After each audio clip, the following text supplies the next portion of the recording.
O assunto de hoje é um assunto que para a maior parte das pessoas, a maior parte das pessoas não sabe nada, né, cara? Ou sabe muito pouco. E eu acho que é um desafio da gente tentar passar de uma forma simplificada o que é a física quântica, né? Sim, exatamente. É um tema dos mais complexos dentro da física, isso é bom já deixar muito claro. Então, para você entender... Bugou até o Einstein, né? Bugou o Einstein, e não só o Einstein, na verdade, buga toda e qualquer pessoa que seja especialista nesse tema. Porque tem uma máxima, que, se eu não me engano, foi o Feynman que disse: se você acha que entendeu a mecânica quântica, é porque você não entendeu nada ainda. É uma coisa extremamente complexa, porque ela quebra tudo aquilo que a gente entende dentro da própria física. Então a gente vai falar bastante sobre isso e... Enfim, é também bom colocar o seguinte: física quântica, para você entender dentro da sua intimidade, para você começar a dar os primeiros passos e entender de fato, você precisa passar por um curso de física, de engenharia. Isso é bom que seja dito, né? Mas é claro, a gente vai tentar aqui passar aqui para vocês alguns conceitos básicos. E aí, Vilela, você me dá uma chance aqui de eu recomendar um livro pro pessoal? Coloca aqui, ó. Que é o seguinte: esse livro aqui é que o seu tá chegando. Era para chegar hoje, só que o correio atrasou. Depois você me passou o endereço que eu vou te mandar. Esse aqui é de um amigo meu, professor da Universidade Federal do Rio Grande do Sul, professor Natan Lima.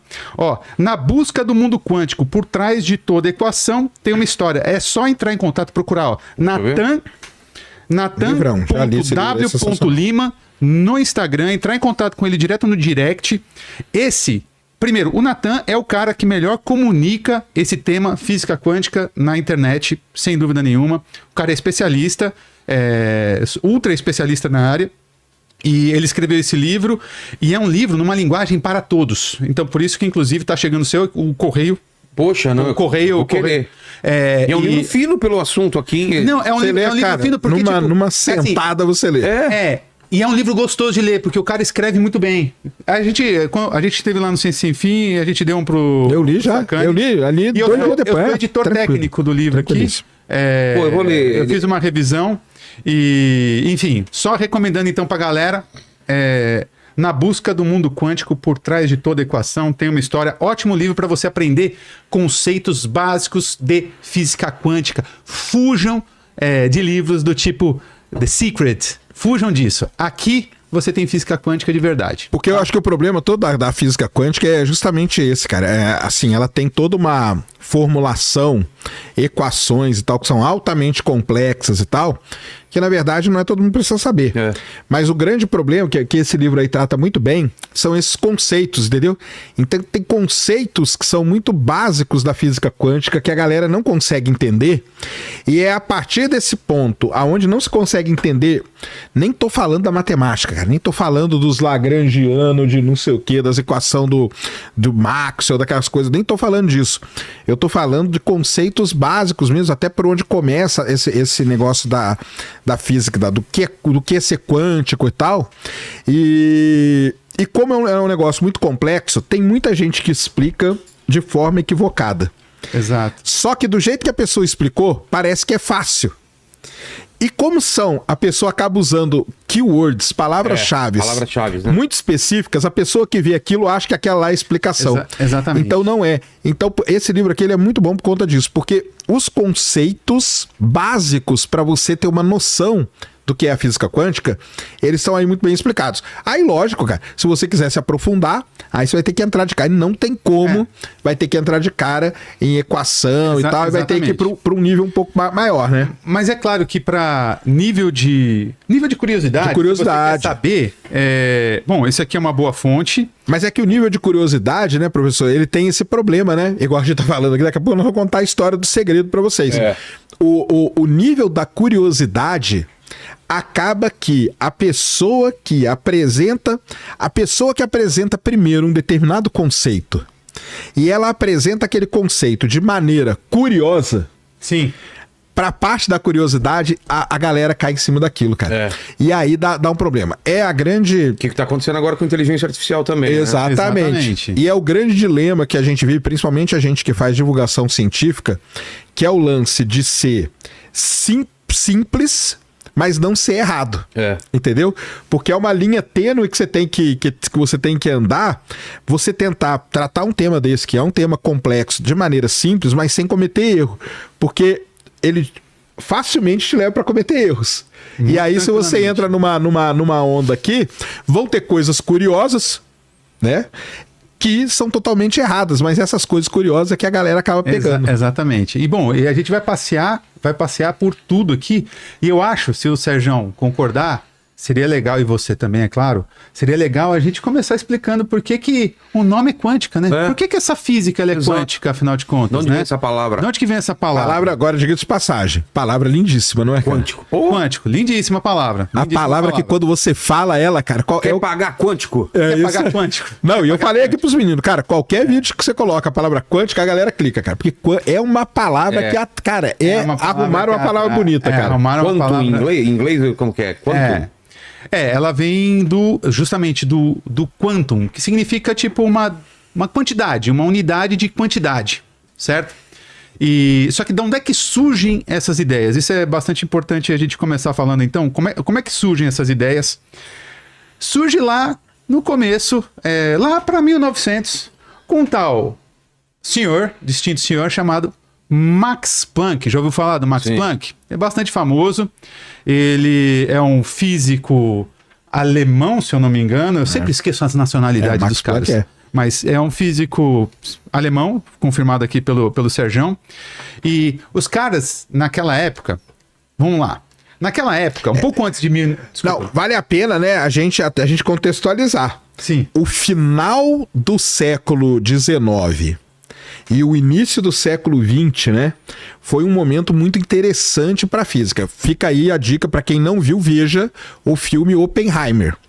O filme Oppenheimer, ele tem o livro tem muito mais, mas o filme ele também pega esse momento que estava vivendo a galera da física, que era meio que a descoberta do que o átomo era capaz de fazer. Né? É descobrir coisas além do o núcleo atômico, entrar no núcleo atômico e descobrir isso. Isso foi uma coisa que desencadeou tanta coisa que acabou desencadeando até a bomba atômica, no final das contas, lá na frente. Mas foi um período muito específico. E eu falo isso aí várias vezes, até que eu dou palestra, falo. Eu acho que nunca mais na história vai se repetir um período como foi aquele final dos anos 1800, início dos anos 1900. De tanta coisa acontecendo. De tanta coisa acontecendo e de tanta gente boa envolvida na parada, cara. Foi uma coisa... Era muito a cara físico. dele, Esse é o Planck. Esse é o Planck. Dormia pouco ele. Dormia pouco, também, dormia pouco. As olheiras. Também devia ser atormentado igual o Aliás, o Oppenheimer, vou dar um spoiler aqui do filme, pra quem não viu, veja. Quando o Oppenheimer ele tá lá e tá passando aquelas viagens na cabeça dele, você viu o filme, né? Putz, maravilhoso. Lembra quando aparece uns Sei. raios? Sabe o que é aquilo lá? Não. Física quântica. Porque o Oppenheimer, ele era o cara da física quântica. Sim, o Oppenheimer era, era um cara da física quântica. Ele se metia com tudo, mas ele era um cara... Fazia Estava muito parte voltado dessa à física turminha? nuclear, fazia parte Ele foi dessa estudar turma. com o Bohr na Alemanha. Fala isso. Exatamente. Então, foi realmente um período de mentes brilhantes, na verdade. Mas até, só colocando uma coisa, para a gente começar a realmente falar de como que nasce essa ideia, um pouco antes do nascimento da física quântica propriamente dita, né? A física, ela estava vivendo um período onde os físicos da época, eles achavam que estavam vivendo um suprassumo. Você tinha três matérias dentro da física mais importante, que era o eletromagnetismo, que é aquela física das ondas, sabe? Propagação de ondas, essas coisas. Você tinha, por outro lado, também uma coisa que nós chamamos termodinâmica, que é a física das coisas, das transferências de calor, temperatura, essas coisas todas. E tínhamos a mecânica clássica. Só que, o que acontece? Os caras, com essa física, eles começaram a conseguir tatear alguns problemas, aí um pouquinho mais complexo, depois o Sérgio me traduz aqui. Tá. Conseguiram começar a tatear uns problemas, um deles chamado radiação de corpo negro. Basicamente é o seguinte, a gente sabe que eu tô vestindo essa camiseta preta aqui, certo? Então, por que ela é preta? Porque ela absorve toda a luz. E ela reflete muita... Porque basicamente é isso. Uma camisa verde, vem a luz branca, ela absorve todas as luzes e reflete a verde. Perfeito, exatamente preto, isso. quase todas ficam quase aqui. toda. Porque não existe o preto absoluto que absorva todo, então ele reflete alguma coisinha. Exatamente. É por isso que a gente sente mais calor com a camisa preta na teoria. Exatamente. Por isso que você acaba sentindo mais calor com a camisa, com uma camiseta preta. Então, Mas não com a Insider. Porque a Eu ia Insider falar regula a temperatura. Valeu. Aí, ó. Eu tava só esperando a deixa. Eu joguei a isso bola. aí, ó. Insider aqui, ó. Maravilhosa. Mas o que acontece? Então, tipo, a cor preta, ela absorve toda a luz, absorve também calor, e ela emite também radiação, só que ela emite radiação. Ela emite radiação, só que na faixa do infravermelho. Então, se você tá no escuro... O olho da gente não percebe. Você já viu? Você sabe aquelas coisas, tipo, tá tudo escuro, tal, você mete aquela câmera que pega na faixa do infravermelho, aí você consegue começar a enxergar os movimentos e as coisas. Então, porque corpos, eles emitem radiação, que é uma radiação que está associada à temperatura do corpo. Radiação térmica, aí, que a gente chama. Esse foi o grande problema que surgiu naquele período.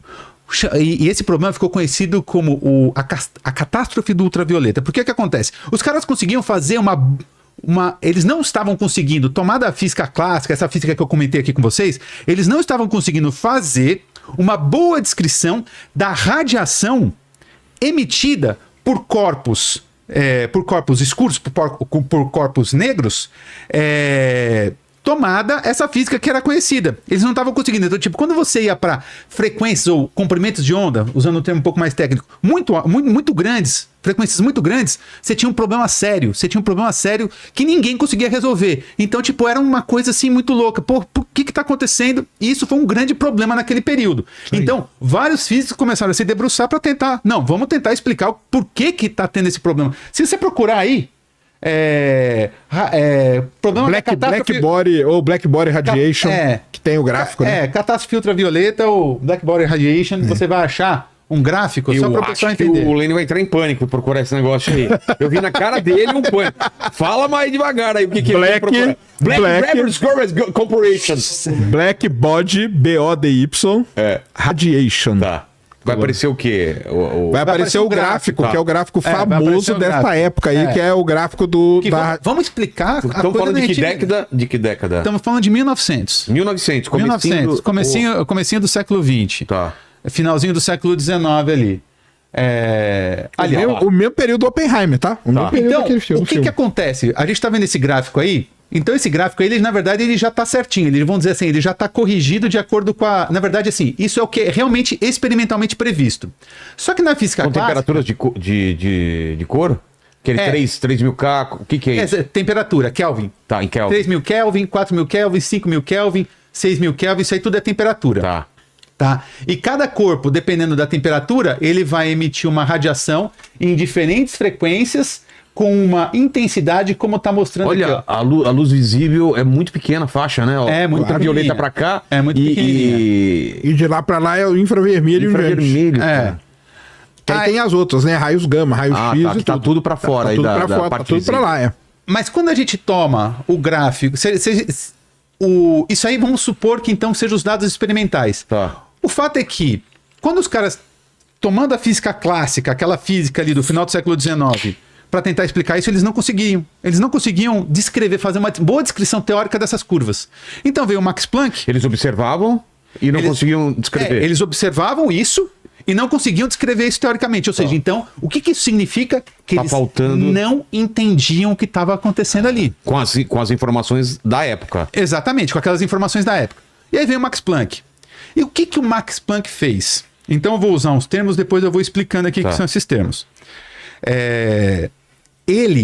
Max Planck, depois de muita tentativa e erro, eu vou usar o termo aqui, discretizou o campo, ele discretizou o espectro eletromagnético. Doído, né? Falar em discretizar. O que é discretizar alguma coisa? O que é discretizar? Uma vez eu fui numa rádio e eu consegui explicar o que é discretizar. Basicamente, imagina o seguinte...